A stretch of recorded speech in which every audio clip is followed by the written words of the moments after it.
We'll be taking a look at this TRSC Industries, very proclaimed on Amazon survival kit for $26. So let's go ahead and take a look at this TRSC Industries, or Trescend maybe, I'm not really sure. One of China's best 13-in-1 outdoor survival or emergency SOS kit. This has got a whopping 445 reviews on Amazon with 4.5 stars, so this would seem to be a great survival kit, right? It's $26. Like I said, 13 in one. So we've got this Pelican style. It's a lot cheaper style. It's not really Pelican. It's a plastic mimic of a Pelican case. Okay, so not a real Pelican case. I'd imagine it's going to not be really water resistant because there is no O-ring there, so it's not gonna. Well, I think there might be a little O-ring in there, but it probably is not going to have that water resistance that you would get from a Pelican case, right? So we have an emergency blanket. This is 130 by 210 centimeters. We have a water bottle holder for your belt. This wouldn't be what I would include in a survival kit to take up space, but hey. A tactical pen. And the titanium glass breaker there. Bring that in real quick. Yeah, so titanium glass breaker, knurled. It's a rotational ballpoint pen. And we'll check to see if it writes really quick. Let me get a note card or something. I mean, a pen should be able to write. I'm sure the tungsten glass breaker will work. So, there's some kind of wax there. I got to write through. Okay, so the pen works. That's a plus. The pen feels quality as you'd imagine on most tactical pens, you know. So I would say this is actually a pretty good, decent pen. A flashlight with a zooming feature. Now I've already looked at this. It's pretty doggone horrible, unless you have it zoomed in like this, which doesn't give you a lot of throw, but it's a pretty horrible flashlight. This whistle, I'm not going to deafen you guys, just take my word for it. It is a loud whistle, and it's like a little aluminum one, and you could tie it on a lanyard as well, or this keychain. So pretty good whistle for what it is. Okay, so we got a knife. It's the carabiner style, so that's how you hook it to yourself. And it's a tactical folder, so there's a little clip here. It doesn't feel that great. Oh, it's actually pretty sharp though. The handle doesn't feel very good, like as far as in your hand, because I mean it is a carabiner. But man, it is actually pretty sharp knife. You know, it's a little bit flimsy.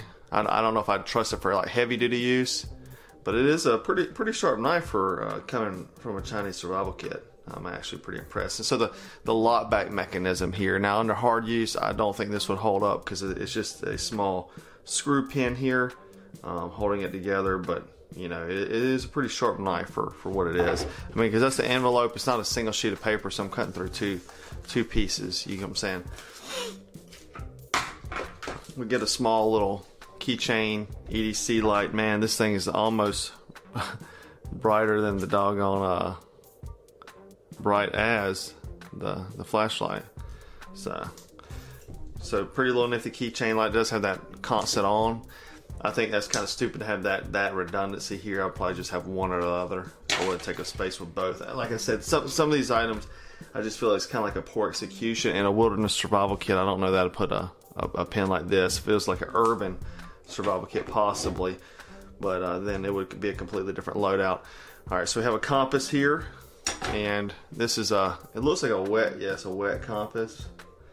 Rotational bezel. Now don't let the brass fixture fool you, because it does look like it would be like really old school type, but it's actually a modern compass, just in a different housing, you know. So let me go ahead and get my compass up, and we'll check to see if it's actually accurate. And yep, it is accurate. So good, accurate compass. Very, very good. So I guess I would trust the compass. It doesn't have any bubbles. It appears to be luminescent as well. So just in a weird case. All right, so getting down, we have a wire saw. You know, this is the Commando wire saw. Pretty much you've seen one, you've seen them all. This is actually just like what you would get in your British survival kit. I think they're made in China anyway. This is pretty good. It's got swivels with rings. Actually a pretty good rendition of the saw. So happy with that. Got a very good size Cerium rod. The funny thing I always see about these Chinese kits is that they use the Bear Grylls knife fire starter. This is the one that goes into the handle.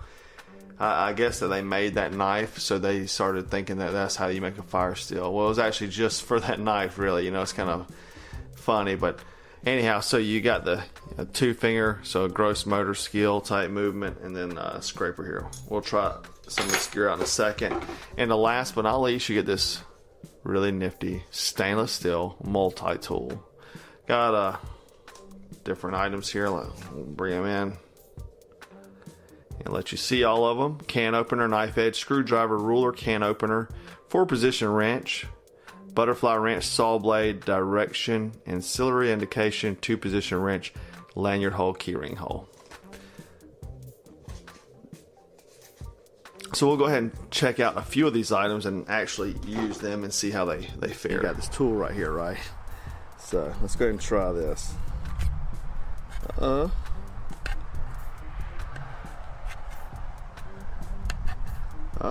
It actually is working pretty good too. I mean, it's a little bit slow, but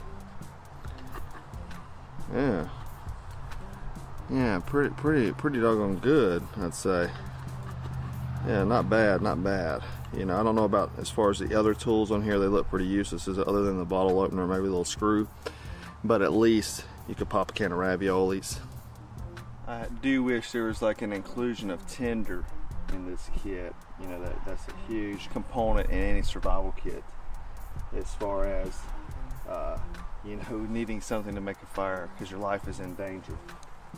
But we'll go ahead and test this ferro rod out. I do like that grip with the handle there.